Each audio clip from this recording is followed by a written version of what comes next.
Thank you very much, Madam Chair. Chairwoman Fox, Ranking Member McGovern, members of the Rules Committee, I appreciate the opportunity to testify today.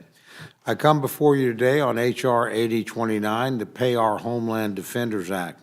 As we sit here, the Department of Homeland Security has been shuttered by Senate Democrats for nearly 50% of the fiscal year. That's right. Since last year, we are approaching 100 days when DHS personnel and critical missions have been left in limbo.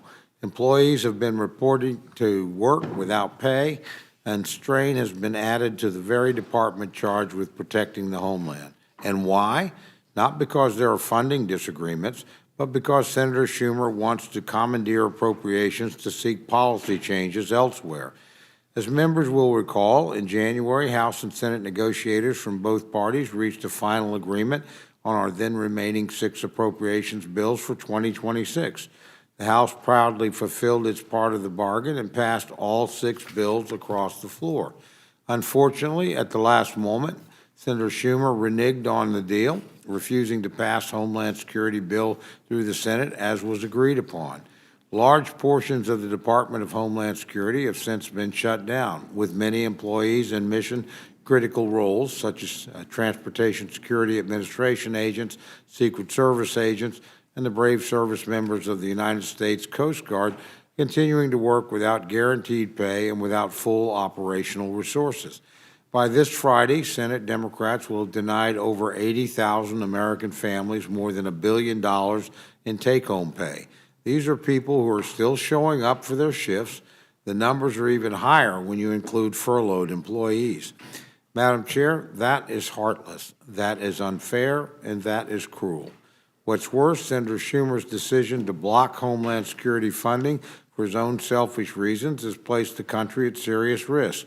As our military is involved in ongoing combat operations against the Iranian regime, a state sponsor of terrorism which has shown itself to be willing time and time again to commit terrorist atrocities against innocents, this is no time for a shutdown. Sadly, Senator Schumer does not seem to agree. Instead, he and Senate Democrats have repeatedly rejected the bipartisan compromise legislation in favor of partisan gain, and they have allowed innocent Americans to pay the price. Disaster victims left unassisted, airline travelers facing long delays, and millions of Americans left vulnerable to terrorism. To make matters worse, the administration has shown itself to be ready and willing to negotiate with Senate Democrats to make reforms at the U.S. Immigration and Customs Enforcement. Not only has the President made a change at the top of the department, nominating my friend and home state Senator Markwayne Mullin, who has been confirmed as the next Secretary of Homeland Security, but has also released a letter publicly indicating measures they are willing to implement. These reforms include requiring the use of body-worn cameras, placing restrictions on immigration enforcement at sensitive locations like hospitals and schools, increasing congressional oversight, and requiring agents to wear visible officer identification while carrying out immigration enforcement activities.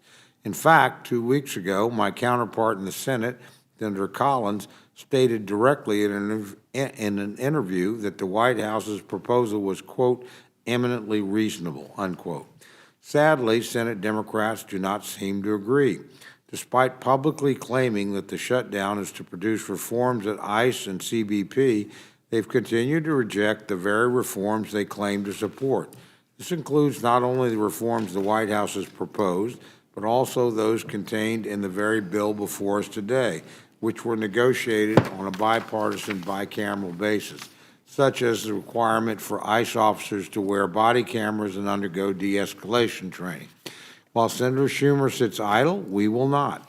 It is why the House Appropriations Subcommittee on Homeland Security Vice Chair, Representative Juan Ciscomani, is leading a renewed effort in the House to fund critical security operations and pay personnel who are working with no pay. The Pay Our Homeland Defenders Act comprehensively funds DHS. It doesn't selectively decide which parts of Homeland Security matter. It ensures critical missions and personnel are resourced and ready. I urge my colleagues, both Republican and Democrat, to do the right thing and support the bill. I thank each of you for your time, and I urge all members to support this bipartisan package. I look forward to your questions.